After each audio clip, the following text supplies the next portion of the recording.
Hello everybody, ఇవాళ మనం GST topic గురించి బ్రీఫ్గా డిస్కస్ చేసుకుందాం. ఇది అసలు ఎందుకు న్యూస్లో ఉంది, జిఎస్టీ అంటే ఏంటి, ఇది ఎందుకు తీసుకొచ్చారు అండ్ దీనివల్ల ఏం బెనిఫిట్స్ అయ్యాయి అనేవి అన్నీ మనము ఈ వీడియోలో బ్రీఫ్గా డిస్కస్ చేసుకుందాం.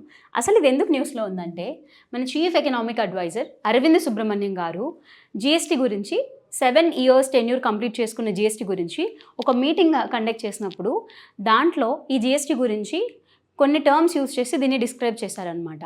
సో ఆయన డిస్క్రైబ్ చేసిన ప్రకారం దీన్ని మాన్స్ట్రస్ అని చెప్పి ఒకటి అన్నారు. సెకండ్ ఏంటంటే ఎక్స్పెక్టెడ్ రెవెన్యూస్ ఇది ఇవ్వలేదు అని చెప్పారు. సో ఒకటి ఏంటంటే ఎక్స్పెక్టెడ్ రెవెన్యూస్ ఇవ్వలేదు అండ్ మాన్స్ట్రస్ అని అన్నారు. ఎందుకు ఇలా అన్నారంటే because of the complex tax structure. So ఇలా టర్మ్ చేశారనమాట. ఇంకా ఆయన దీన్ని జిఎస్టీలో ఈ కాంప్లెక్స్ ట్యాక్స్ స్ట్రక్చర్ లేకోకుండా ఈ ట్యాక్స్ స్ట్రక్చర్ని సింప్లిఫై చేయాలన్నారు. సో దీంట్లో 3 రేట్స్ ఉండేలాగా చూడాలి. ఒకటి వచ్చేసి సెస్ రేట్, ఒకటి వచ్చేసి స్టాండర్డ్ రేట్, ఇంకొకటి లో రేట్. సో ఇలా 3 రేట్ స్ట్రక్చర్గా దీన్ని డివైడ్ చేయాలని చెప్పి ప్రపోజ్ చేయడం జరిగిందనమాట. అయితే ఇది ఫస్ట్ టైం చెప్పలేదు. ఈ చీఫ్ ఎకనామిక్ అడ్వైజర్ గారు ముందు కూడా ఈ జిఎస్టీని సింప్లిఫై చేయాలి, ఇంత కాంప్లికేటెడ్గా ఈ ట్యాక్స్ స్ట్రక్చర్ అనేది ఉండకూడదు అని టర్మ్ చేయడం జరిగిందనమాట. సో ఈ ట్యాక్స్ స్ట్రక్చర్స్ ఇప్పుడు ఒకవేళ అర్థం కాకపోయినా ఎండ్ ఆఫ్ ద డిస్కషన్ మనం దీని గురించి డీటెయిల్గా డిస్కస్ చేసుకున్నప్పుడు క్లియర్గా మనకు అర్థమవుతుంది అనమాట. సో ఇది మనకి న్యూస్లో ఉన్న కాంటెక్స్ట్. సో ఫస్ట్ జిఎస్టీ గురించి ఇంట్రడ్యూస్ చేసుకునే ముందు అసలు జిఎస్టీ ఎంత ఇంపార్టెంట్ అంటే it is actually one of the largest components for government revenue. ఎందుకంటే మనకి టోటల్గా రూపీ ఎక్కడెక్కడ నుంచి వస్తుంది అనేది కనుక చూసుకున్నట్టయితే, సో లాస్ట్ టైం వరకు బారోయింగ్స్ అండ్ లయబిలిటీస్ ఫస్ట్ ప్లేస్లో ఉంటే సెకండ్ ప్లేస్లో జిఎస్టీ ఉండేదన్నమాట. కానీ ఇప్పుడు ఈ సెకండ్ ప్లేస్లోకి ఇన్కమ్ ట్యాక్స్ వచ్చింది, థర్డ్ ప్లేస్లోకి జిఎస్టీ కాంపోనెంట్స్ వచ్చాయి. సో ఈ పై చార్ట్ చూసుకున్నట్టయితే లాస్ట్ టైంది highest borrowings and other liabilities, second ప్లేస్లో ఇన్కమ్ ట్యాక్స్, థర్డ్ ప్లేస్లో GST and other taxes, fourth ప్లేస్లో కార్పొరేట్ ట్యాక్స్, దాని తర్వాత non tax receipts, union excise duties, customs and non debt capital receipts. ఇది how the revenue comes for government ఈ percentage ప్రకారం వస్తుందన్నమాట. So ఇది అందువల్ల జిఎస్టీ అనేది మనకి చాలా ఇంపార్టెంట్. సో అయితే జిఎస్టీ తీసుకురావాల్సిన అవసరం ఏముంది అంటే, ఇనిషియల్గా మనకి ఎలా ఉండేదంటే సిస్టమ్, సో ఫస్ట్ ఒక వాల్యూ చైన్ తీసుకుందాం. ఇక్కడ ఏ మ్యానుఫ్యాక్చర్ ఉన్నారు, ఈ వాల్యూ చైన్లో 2 persons ఉన్నారు, ఏ అండ్ బి. సో ఈ ఏ ఒక రా మెటీరియల్ పైన తను 100 rupees వాల్యూ అడిషన్ చేశారు. ఏ వాల్యూ అడిషన్ ఏదైతే ఉందో దీనిపైన ట్యాక్స్ అనేది వేయడం జరుగుతుంది. సో ఈ ట్యాక్స్లో మళ్ళీ కూడా మనకి ఎక్సైజ్ డ్యూటీస్ ఉంటాయి, వాల్యూ యాడెడ్ ట్యాక్స్ ఉండేది. సో అలా ఈ 100 rupees ఏదైతే ఉందో ఈ 100 rupeesకి చేరాల్సిన వస్తువు బీకి వచ్చే పాటికి ఈ 100 rupees పైన వేసే ఎక్సైజ్ డ్యూటీ సే 15% అనుకుందాం. సో అప్పుడు 115 rupees అవుతుంది. అండ్ ఈ 115 rupees పైన మళ్ళీ వ్యాట్ వేయడం జరుగుతుండే, వాల్యూ యాడెడ్ ట్యాక్స్ వేస్తుండేవాళ్ళు. సో అది 10% అనుకుంటే, సో అప్పుడు ఈ 115 rupees పైన వేస్తున్నారు కాబట్టి ఇది 11.5, సో ఇది 115 rupees. సో టోటల్గా ఈ ప్రైస్కి బీకి వచ్చేది. సో 100 rupeesకి చేరాల్సిన వస్తువు బీకి 126.5 rupeesకి వస్తుంది. అండ్ ఇందులో వాల్యూ యాడెడ్ ట్యాక్స్ కూడా మనకి ఆల్రెడీ వేసిన ట్యాక్స్ పైన ఉంటుందన్నమాట. అంటే జనరల్గా మనకి ఏం అవ్వాలి, 100 rupees పైన ఎక్సైజ్ డ్యూటీ ఉండాలి, 100 rupees పైనే వాల్యూ యాడెడ్ ట్యాక్స్ ఉండాలి. కానీ ఈ కేసులో ఏమవుతుందంటే ఆల్రెడీ ఎక్సైజ్ డ్యూటీ వేసిన తర్వాత ఏదైతే అమౌంట్ ఉందో దానిపైన ఈ వ్యాట్ అనేది పడుతుంది. సో దానివల్ల ఏమవుతుందంటే బర్డెన్ అవుతుంది. ఇక్కడ ట్యాక్స్ మీద ట్యాక్స్ పడడం వల్ల క్యాస్కేడింగ్ ఆఫ్ ట్యాక్సెస్ అనేది జరుగుతుంది. సో దానివల్ల బీకి ఈ గూడి యొక్క ప్రైస్ ఎక్కువ ధరకి లభిస్తుంది అనమాట. సో అది వాల్యూ యాడెడ్ ట్యాక్స్ ఇంతకు ముందు ఉండేదాని వల్ల వచ్చిన ప్రాబ్లం అనమాట. అయితే దీన్ని జిఎస్టీలో ఎలా మార్చారు అనేది చూసుకున్నట్టయితే, సో జిఎస్టీలో ఇప్పుడు 3 మెంబర్స్ తీసుకుందాం వాల్యూ చైన్లో. సో వాళ్ళు ఎలా డీల్ చేస్తారు అనేది చూసుకున్నట్టయితే A to B, B to C. A for example 100 rupees value addition చేశారు. దాని తర్వాత B 500 రూపీస్ వాల్యూ అడిషన్ చేశారు. తర్వాత C అనేది కన్జ్యూమర్ అనుకున్నాం. అయితే ఇప్పుడు ఈ 100 రూపీస్ పైన ఓన్లీ వాల్యూ అడిషన్ ఉంటుంది. Say for example 18%. 100 రూపీస్ పైన ఈ 18% వాల్యూ అడిషన్ ఉండడం వల్ల మనకు ఇది 18 రూపీస్ ట్యాక్స్ అనేది పడుతుంది. దాని తర్వాత ఈ 18 రూపీస్ ఏదైతే ఉందో అది గవర్నమెంట్కి పే చేస్తారు. దాని తర్వాత 118 రూపీస్కి ఇన్వాయిస్కి B దీన్ని కొంటారు. సో ఇప్పుడు B దగ్గర వచ్చేసరికి ఏమవుతుందంటే B 500 రూపీస్ వాల్యూ అడిషన్ చేస్తున్నారు. కానీ ఆల్రెడీ దీని ప్రైస్ ఎంత ఉంది? 118 రూపీస్ ఉంది. ఆల్రెడీ చేసింది 100 రూపీస్ ఏ దగ్గర, ఇక్కడ 500 రూపీస్ వాల్యూ అడిషన్ జరుగుతుంది. సో ఈ టోటల్ చూసుకున్నట్టయితే 600 రూపీస్ పైన వాల్యూ అడిషన్ ట్యాక్స్ ఇక్కడ వేస్తారు B దగ్గర. సో ఇక్కడ వేసినప్పుడు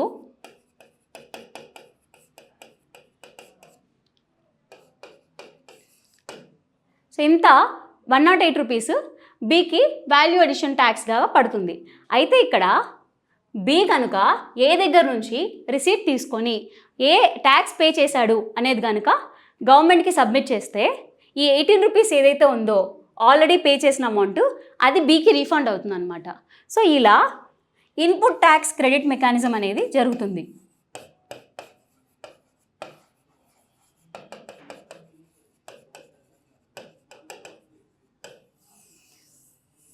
సో ఇక్కడ మేజర్ అడ్వాంటేజ్ ఏంటంటే ఈ 100 రూపీస్ వాల్యూ అడిషన్ పైన సెకండ్ స్టేజ్లో కూడా ట్యాక్స్ పడట్లేదు. ఓన్లీ B దగ్గర జరిగిన వాల్యూ అడిషన్ పైన మాత్రమే ట్యాక్స్ పడుతుంది అనమాట. సో లాస్ట్లీ మనకి కన్జ్యూమర్ C దగ్గరికి వచ్చేపాటికి ఈ బర్డెన్ అనేది క్యాస్కేడింగ్ లేకపోవడం వల్ల ప్రైస్ ఆఫ్ ద గూడ్ అనేది తగ్గుతుందన్నమాట. సో అది GST వల్ల మేజర్ అడ్వాంటేజ్. అయితే ఇక్కడ ముందు కనుక చూసుకున్నట్టయితే GST రాకముందు ఉన్న ట్యాక్సేషన్లో వాల్యూ యాడెడ్ ట్యాక్స్ పైన ఇంకా ఎక్సైజ్ డ్యూటీ పైన excise duty and value addition ఒక క్యాస్కేడింగ్ అనేది జరిగేది. సో ఇదే ప్రాబ్లం కాకుండా ఇంకా ఏం ప్రాబ్లం ఉందంటే వ్యాట్ టైంలో డిఫరెంట్ స్టేట్స్లో యాక్చువల్లీ ఇక్కడ ఎక్సైజ్ డ్యూటీ అనేది సెంట్రల్ ట్యాక్స్ అనమాట. తర్వాత వాల్యూ యాడెడ్ ట్యాక్స్ అనేది state tax. So state tax అనేది స్టేట్ డిస్క్రిప్షన్లో ఉంటుంది కాబట్టి డిఫరెంట్ స్టేట్స్ డిఫరెంట్ రేట్స్ని లెవీ చేసేవాళ్ళు. అందువలన గూడ్స్ అనేవి ఒక స్టేట్లో ఉన్న ప్రైస్ ఇంకొక స్టేట్లో ఉండే సిచ్యువేషన్ ఉండేదన్నమాట. కానీ ఈ GST తీసుకురావడం వల్ల ఎక్కడైనా కూడా గూడ్స్ సేమ్ రేట్కి అండ్ సేమ్ మార్కెట్ ప్రైస్కి అవైలబుల్ ఉండడం జరుగుతుంది. అండ్ GST తీసుకొచ్చిన తర్వాత 17 ట్యాక్సెస్ ఇందులో సబ్జ్యూమ్ అయినాయి అన్నమాట. ఆ 17 ట్యాక్సెస్లో కొన్ని సెంట్రల్ ట్యాక్సెస్ ఉన్నాయి, కొన్ని స్టేట్ ట్యాక్సెస్ ఉన్నాయి. సెంట్రల్ ట్యాక్సెస్లో ఏమేమి ఉన్నాయంటే central excise duty, additional excise duty, services duty, ఇవన్నీ సర్వీస్ ట్యాక్స్, ఇవన్నీ కూడా ఇందులో సబ్జ్యూమ్ అయ్యాయి. అండ్ స్టేట్స్ వరకు చూసుకుంటే స్టేట్స్ లెవీ చేస్తుండే VAT, entertainment tax, entry tax, purchase tax, luxury tax ఇవన్నీ కూడా ఇందులో సబ్జ్యూమ్ అయ్యాయి. అయితే ఇందాక చెప్పుకున్నట్టు మనకు 18 రూపీస్ ఒక కేసులో, దాని తర్వాత 108 రూపీస్ ఒక కేసులో అక్కడ ట్యాక్సేషన్ జరిగింది. అయితే ఇక్కడ ఈ ట్యాక్సేషన్ అనేది గవర్నమెంట్స్ ఎలా డివైడ్ చేసుకుంటాయి అంటే మనకు సెంట్రల్ గవర్నమెంట్, స్టేట్ గవర్నమెంట్ రెండు కూడా దీన్ని డిస్ట్రిబ్యూట్ చేసుకుంటాయి అన్నమాట. అయితే ఇక్కడ లెవీ చేసిన 18% ఏదైతే ఉందో GST, ఇక్కడ 18 రూపీస్ వచ్చింది కాబట్టి దీంట్లో స్టేట్కి 9 రూపీస్, సెంటర్కి 9 రూపీస్ వెళ్తుంది. ఇలా జరుగుతుందన్నమాట. అండ్ ఒకవేళ ట్రేడ్ కనుక ఇప్పుడు AB అని చెప్పుకున్నాం. సో ఈ AB అనేది రెండు ఒకటే స్టేట్లో ఉంటే GST అనేది లెవీ చేస్తారు. సో అందులో సెంట్రల్కి పోయేది, స్టేట్కి పోయేది కాబట్టి CGST, SGST 99 రూపీస్ ఉంటుంది. ఇది with in one state, same state. అలా కాకుండా ఒకవేళ డిఫరెంట్ స్టేట్స్లో BC ఈ రెండు డిఫరెంట్ స్టేట్స్లో ఉన్నాయనుకుంటే ఆ సిచ్యువేషన్లో దీనిపైన ఐజీఎస్టీ లెవీ చేస్తారు. సో ఐజీఎస్టీ అనేది కూడా సేమ్ మళ్ళీ సెంటర్కి అండ్ స్టేట్స్కి డిస్ట్రిబ్యూట్ అవుతుంది. బట్ ఈ కేసులో వచ్చిన క్వశ్చన్ ఏంటంటే ఇంతకుముందు రెండు ప్లేసెస్ కూడా సేమ్ స్టేట్స్లో ఉన్నాయి. సో అప్పుడు స్టేట్ గురించి మనకి ఇక్కడ ప్రాబ్లం లేదు, ఆర్ ఇష్యూ లేదు.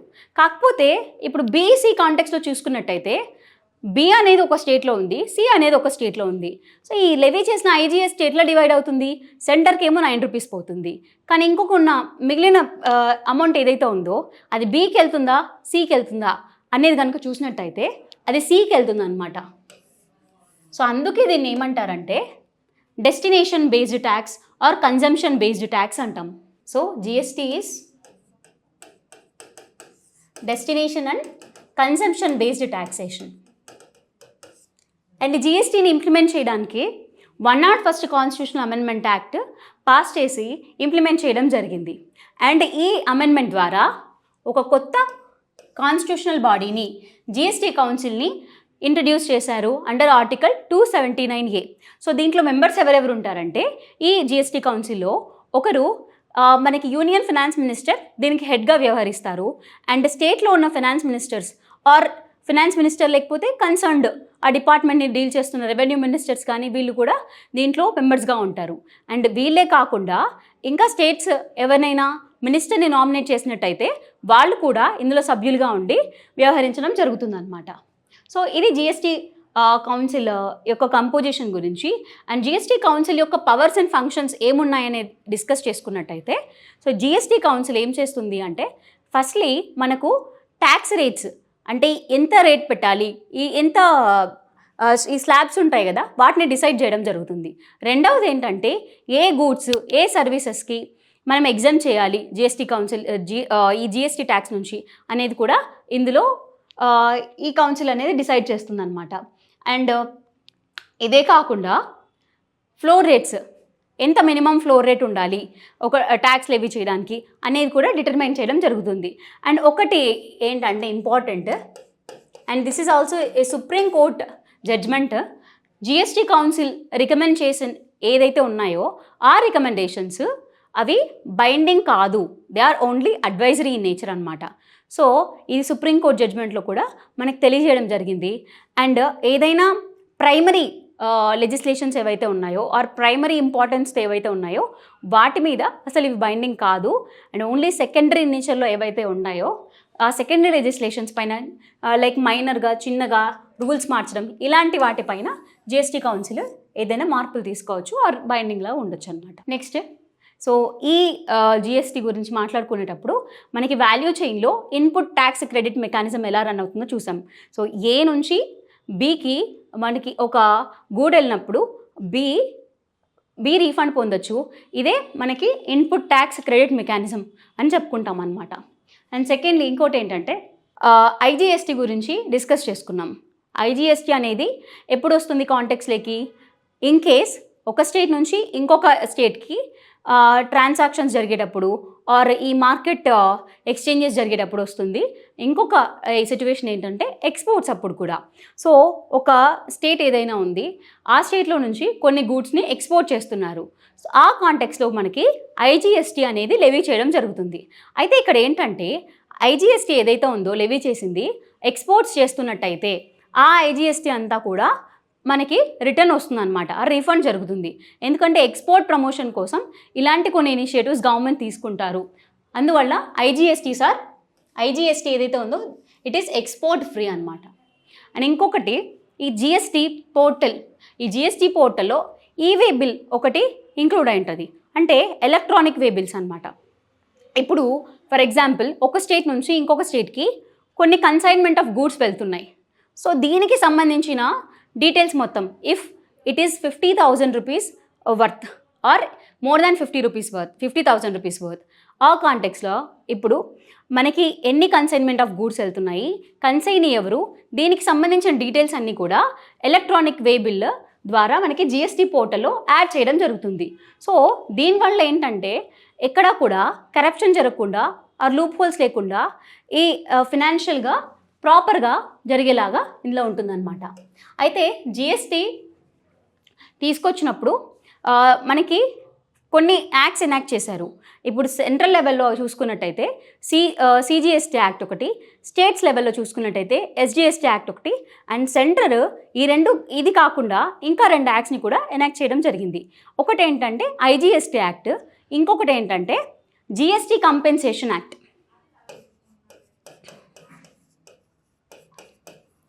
సో జిఎస్టీ కంపెన్సేషన్ యాక్ట్ ఎందుకు అంటే, సో ఇప్పుడు జిఎస్టీ కనుక ఇంప్లిమెంట్ చేసినట్టయితే స్టేట్స్ ఇందాక చాలా ట్యాక్సెస్ లెవీ చేసే పవర్ ఉందని చెప్పుకున్నాం. ఫర్ ఎగ్జాంపుల్ వ్యాట్ కానీ, లగ్జరీ ట్యాక్స్ కానీ, ఎంటర్టైన్మెంట్ ట్యాక్స్ కానీ, ఇలాంటివన్నీ. సో ఇప్పుడు జిఎస్టీ అనేది లెవీ చేసే పవర్ సెంట్రల్ గవర్నమెంట్ కనుక వెళ్తే, ఆ జిఎస్టీ కనుక ఇంప్లిమెంట్ చేస్తే స్టేట్స్ తమకు వచ్చే రెవెన్యూ లూజ్ అవుతాయని అప్రహెన్షన్స్తో ఉన్నాయి. సో అట్లాంటి టైంలో సెంటర్ ఈ స్టేట్స్కి అష్యూరెన్స్ ఇస్తూ మీ పాస్ట్ 3 years గ్రోత్ రేట్ ఎంతైతే ఉందో దానికి కనుక తక్కువ అయినట్టయితే అప్పుడు దానికి మిగిలిన డెఫిషియెంట్ అమౌంట్ ఏదైతే ఉందో అది సెంటర్ ప్రొవైడ్ చేస్తాము అని చెప్పి ఈ జిఎస్టీ కంపెన్సేషన్ యాక్ట్ని పాస్ చేశారనమాట. సో ఇప్పుడు 2016 ఉంటుంది కదా, 2015, 16, 14, 15, 13, 14. సో ఈ లాస్ట్ 3 ఫినాన్షియల్ ఇయర్స్ ఏవైతే ఉన్నాయో వాటిలో ఉన్న annual growth rate of states చూసి అది డిటర్మైన్ చేసినట్టయితే దగ్గర యావరేజ్గా 14% ఉంది. సో ఈ 14%కి గ్రోత్ రేట్ అనేది తక్కువ అయితే అప్పుడు సెంటర్ మేము ఫండ్ చేస్తాము అని చెప్పింది. సో దానికి కోసం మనకి జిఎస్టీ కంపెన్సేషన్ యాక్ట్ని తీసుకొచ్చారు. అండ్ ఈ జిఎస్టీ కంపెన్సేషన్ యాక్ట్ కింద ఈ కంపెన్సేషను ఏ ద్వారా వీళ్ళకి ఫండ్స్ వస్తాయి, ఆ రెవెన్యూ వస్తుందంటే దీనికే మనకు కొన్ని గూడ్స్ పైన డీమెరిట్ గూడ్స్ అంటాము, దీనిపైన ఎక్కువ ట్యాక్సేషన్ వేయడం జరుగుతుందన్నమాట. సో దాని ద్వారా వచ్చే అమౌంట్ ఏదైతే ఉందో దాన్ని కంపెన్సేషన్ రూపంలో స్టేట్స్కి ఇవ్వడం జరుగుతుంది. అలా ఈ జిఎస్టీ యాక్ట్ తీసుకొచ్చినప్పుడు ఈ యాక్ట్స్ అన్ని పాస్ చేసుకోవడం జరిగింది. దాని తర్వాత ఈ 14% డెఫిసిట్ ఏదైతే ఇయర్ ఆన్ ఇయర్ గ్రోత్ ఏదైతే ఉందో సెంటర్ ప్రామిస్ చేశారు. కానీ కోవిడ్ టైంలో ఒక ఇష్యూ వచ్చింది. సో ఈ 14%కి స్టేట్స్ చాలా తక్కువగా ఉన్నాయి. అంటే ఇప్పుడు నార్మల్గా సిచ్యువేషన్ చూసుకున్నట్టయితే ఇయర్ ఆన్ ఇయర్ గ్రోత్ బాగానే ఉంటుంది. బట్ కోవిడ్ టైంలో డిమాండ్ లేక అండ్ కోవిడ్ రిస్ట్రిక్షన్స్ వల్ల ఈ అమౌంట్ ఏదైతే ఉందో అది డెఫిషియన్సీ అనేది చాలా ఎక్కువ అయింది. సో ఆ టైంలో సెంటర్కి కూడా ఈ డెఫిషియన్సీని ఫిల్ చేయడం చాలా కష్టమైంది. దానివల్ల సెంటర్కి రిప్రజెంట్ చేసుకున్న స్టేట్స్ ఈ అమౌంట్ ఏదైతే ఉందో దాన్ని ఫండ్ చేయమని అడిగితే అప్పుడు సెంటర్ ఇనిషియల్గా దీనికి ఒప్పుకోలేదు. బట్ లేటర్ స్టేట్స్ డిమాండ్ వల్ల అట్లీస్ట్ సెంటర్ ఏం ఒప్పుకుందంటే స్టేట్స్ బిహాఫ్ పైన స్టేట్స్ బదులుగా సెంటర్ బారో చేసి స్టేట్స్కి ఇవ్వడం జరుగుతుందన్నమాట. అయితే ఇదేంటి అనుకోవచ్చు, స్టేట్సే డైరెక్ట్గా బారో చేసుకోవచ్చు కదా, సెంటర్ ఎందుకు బారో చేసుకొని మళ్ళీ స్టేట్స్కి ఇవ్వాలంటే సెంటర్ కనుక చూసుకున్నట్టయితే సెంటర్కి బారోయింగ్ కెపాసిటీ ఎక్కువ ఉంటుంది. ఎందుకు అంటే 2 reasons అనమాట. ఒకటి క్రెడిట్ స్కోర్ ఆఫ్ సెంటర్ చాలా బెటర్గా ఉంటుంది స్టేట్స్ కంటే. అండ్ సెకండ్లీ సెంటర్ కనుక బారో చేస్తే ఇంట్రెస్ట్ రేట్స్ అనేవి తక్కువగా ఉంటాయి. సో దానివల్ల స్టేట్స్ అన్నీ కూడా సెంటర్ని అడిగి ఈ బారోయింగ్ తీసుకొని మళ్ళీ కాకపోతే ప్రిన్సిపల్ అండ్ ఇంట్రెస్ట్ రేట్ ఏదైతే ఉందో అది మళ్ళీ స్టేట్సే రీపే చేయాలి. బట్ జస్ట్ వాటి బిహాఫ్ పైన సెంటర్ బారో చేసుకొని వాళ్ళకి అమౌంట్ ఇవ్వడం జరిగింది. ఇది మనకి ఫిస్కల్ ఫెడరలిజంలో కూడా యూజ్ చేసుకోవచ్చు ఆన్సర్ రైటింగ్లో. దెన్ ఈ జిఎస్టీ కింద ఎన్ని స్లాబ్ రేట్స్ ఉన్నాయి? జిఎస్టీని తీసుకొచ్చినప్పుడు యాక్చువల్గా 5, 0% ఒకటి, 5% ఒకటి, 12, 18, 28% ఈ స్లాబ్ రేట్స్ ఉన్నాయి. అండ్ ఇంతే కాకుండా మనకి గోల్డ్ వీటిపైన 3% ఉంది. ఇంకా కొన్ని వాటిపైన ఇంకా ఎక్కువ ట్యాక్స్ కూడా ఉంటుందన్నమాట. సో అలా మనం సింప్లిఫైడ్ ట్యాక్స్ స్ట్రక్చర్ తీసుకురావాలనే ఉద్దేశంతో తీసుకొచ్చినప్పటికీ ఈ జిఎస్టీ స్ట్రక్చర్ అనేది చాలా కాంప్లికేట్ అయింది బికాస్ డిఫరెంట్ స్లాబ్స్ ఉండడం వల్ల. అందుకే మనం ఇనిషియల్ డిస్కషన్లో చెప్పుకున్నాము దీన్ని మాన్స్ట్రస్ ఇన్ నేచర్గా అరవింద్ సుబ్రహ్మణ్యం గారు టర్మ్ చేయడం జరిగిందనమాట ఈ రీజన్ వల్లనే. అండ్ ఇంకొకటి ఏంటంటే జిఎస్టీలో problem inverted duty structure. Inverted duty structure ఏంటంటే ఇప్పుడు ఒక వాల్యూ చైన్ ఉంది. ఈ వాల్యూ చైన్లో inputs and final value of the good ఇది తీసుకున్నట్టయితే ఈ రా మెటీరియల్స్ ఏవైతే ఉన్నాయో ఈ రా మెటీరియల్స్ ఇండియా కొంచెం తక్కువ డ్యూటీకి కనుక ఇంపోర్ట్ చేసుకున్నట్టయితే ఈ గూడ్స్ని మ్యానుఫ్యాక్చరింగ్ చేయడం చేసే కేసులో కాస్ట్ ఆఫ్ ప్రొడక్షన్ అనేది తగ్గుతుంది. బట్ ఇక్కడ ఏం జరుగుతుందంటే ఈ టోటల్ వాల్యూ ఆఫ్ గుడ్ ఏదైతే ఉందో దీనిపైన ట్యాక్స్ తక్కువ ఉంటుంది, బట్ ఈ ఇన్పుట్స్ ఏవైతే ఉన్నాయో వీటిపైన ట్యాక్స్ ఎక్కువ ఉండడం జరుగుతుంది అనమాట. సో ఈ ఇన్వర్టెడ్ డ్యూటీ స్ట్రక్చర్ ఉండడం వల్ల ఈ జిఎస్టీ మెకానిజంలో ఒక ప్రాబ్లం ఉంది. అండ్ ఇంకొక ఇష్యూ ఏంటంటే సో ఈ స్లాబ్స్ అనేవి డిఫరెంట్ క్లాసిఫై చేశారు. కాకపోతే ఇందులో ఏవి ఎసెన్షియల్గా ఏవి నాన్ ఎసెన్షియల్గా దానికి తగ్గట్టుగా క్లాసిఫికేషన్ అనేది జరగలేదు. ఇది ఎందుకు చెప్తున్నా అంటే ఇంతకుముందు శానిటరీ నాప్కిన్స్ ఉన్నాయి. శానిటరీ నాప్కిన్స్కి 12% జిఎస్టీ రేట్ ఉండేది. అఫ్కోర్స్ ఇప్పుడు అది తీసేశారు. అండ్ హాస్టల్ మెస్ పైన కూడా అంతే, ఈ 12% ఉండేది, అది కూడా తీసేశారు. ఇప్పుడు ఓన్లీ నోట్బుక్స్ పైన 12% ఉంది. బట్ ఇలాంటి ఎసెన్షియల్స్కి కానీ లేకపోతే బేసిక్ ఎసెన్షియల్కి కానీ లేకపోతే ఎడ్యుకేషన్ రిలేటెడ్వి కానీ వీటిపైన ట్యాక్స్ అనేది ఎంత తక్కువగా ఉంటే అంత బెటర్. సో అదొక ఇష్యూ దీంట్లో. ఇంకొకటి ఏంటంటే జిఎస్టీ వచ్చి కేసు చూసుకున్నట్టయితే టాప్ 10% వెల్దీ పాపులేషన్ వాళ్ళు ఓన్లీ 3% ఆఫ్ జిఎస్టీ మాత్రమే కాంట్రిబ్యూట్ చేస్తున్నారు. అదే బాటమ్ 50% వాళ్ళు 64% ఆఫ్ జిఎస్టీకి కాంట్రిబ్యూట్ చేస్తున్నారు. అంటే దీన్ని బట్టి ఏమర్థమవుతుంది, సో ఈ జిఎస్టీ బర్డెన్ ఏదైతే ఉందో అది పూర్ పీపుల్ పైన ఎక్కువ పడుతుంది. అండ్ ఇది ప్రోగ్రెసివ్ ట్యాక్సేషన్ కాదు, అది ఇంకొక ప్రాబ్లం. అండ్ ఇంకో ప్రాబ్లం ఏంటంటే మనం ఇందాక చెప్పుకున్నాము, ఇప్పుడు 2 డిఫరెంట్ స్టేట్స్ అయితే వాల్యూ చైన్లో అది కన్జంప్షన్ స్టేట్కి మాత్రమే ఈ జిఎస్టీ అమౌంట్ అనేది వెళ్తుంది. సో ఇక్కడ ప్రొడ్యూస్ చేసే స్టేట్స్ నష్టపోతున్నాయి అన్నమాట, అదొక ఇష్యూ. అండ్ ఇంకొక ఫ్యాక్ట్ ఏంటంటే టాప్ 5 స్టేట్స్ ఈ జిఎస్టీ రెవెన్యూస్కి కాంట్రిబ్యూట్ చేస్తున్నవి ఏంటంటే ఫస్ట్ ప్లేస్లో Maharashtra, second Uttar Pradesh, third Tamil Nadu, Gujarat and west Bengal. ఇంకొక ఇష్యూ ఏంటంటే ఇక్కడ జిఎస్టీలో ఇంక్లూడ్ చేయని గూడ్స్ దానివల్ల నార్మల్ పీపుల్కి ఎక్కువ బర్డెన్ పడుతుంది.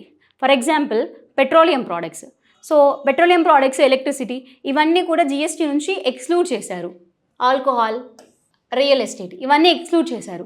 దీనివల్ల ఇప్పుడు ఉన్న వాటికంటే ఎక్కువ బర్డెన్ నార్మల్ పర్సన్ పైన పడుతుంది అనమాట. సో ఇది మనకి బ్రీఫ్గా జిఎస్టీ స్ట్రక్చర్ గురించి. అయితే జిఎస్టీని తీసుకొచ్చిందే సింపుల్ ట్యాక్స్గా ఉంటుందని చెప్పి, but it has become complicated అని చెప్పి చీఫ్ ఎకనామిక్ అడ్వైజర్ దీన్ని డిస్క్రైబ్ చేశారు. So that's all about GST in brief. Thank you for watching.